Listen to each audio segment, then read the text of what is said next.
మనం ఇవాళ పొట్లకాయ పెరుగు పచ్చడి చేసుకున్నామండి.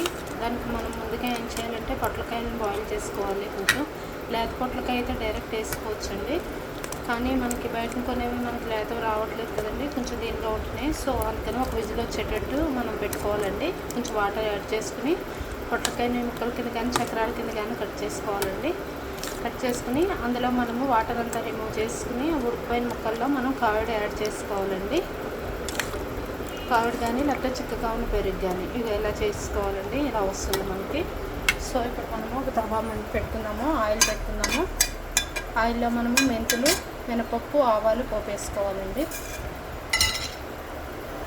ఇప్పుడు కదండి పోపు ఆల్మోస్ట్ అయిపోతుంది. అందులో కొంచెం ఇంగు యాడ్ చేసుకోవాలి. మనం పచ్చిమిరపకాయలు, ఎండుమిరపకాయలు, కరివేపాకు కూడా యాడ్ చేసుకోవాలండి. ఈ పోపుని తీసుకెళ్ళి ఇప్పుడు అందులో యాడ్ చేసుకోవడమేనండి. మనం చూసారు కదండి, ఇప్పుడు పోపుని ఇందులో యాడ్ చేసుకుని కలిపేసుకోవడమేనండి. అన్నీ పొట్లకాయ పెరుగు పచ్చడి రెడీ అయిపోయిందండి. చాలా ఎమ్మీగా ఉంటుంది, తప్పకుండా ట్రై చేయండి. Thank you for watching. Like చేయడం మాత్రం మర్చిపోద్దండి. సింపుల్ అయిపోతుంది, చాలా టేస్టీగా ఉంటుంది. వావ్!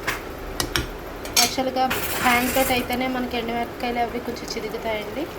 సో అప్పుడే బాగుంటుంది, కొంచెం స్పైస్ కూడా పడుతుంది, కొంచెం ముక్క చిరుగుతుంది కదండి, అందుకని బాగుంటుంది.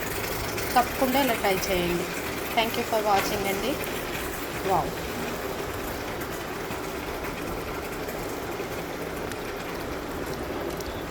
చాలా టేస్టీగా ఉంటుంది. సాల్ట్ కూడా యాడ్ చేసుకున్నాం కదండి ఇప్పుడు మనం ఇందులో. సో మనము ఇంకా ఇది వేసుకుని తినేయడమేనండి. చూసారు కదా. థ్యాంక్ యూ ఫర్ యమ్మీ పొట్లకాయ పెరుగు పచ్చడి రెడీ. Thank you.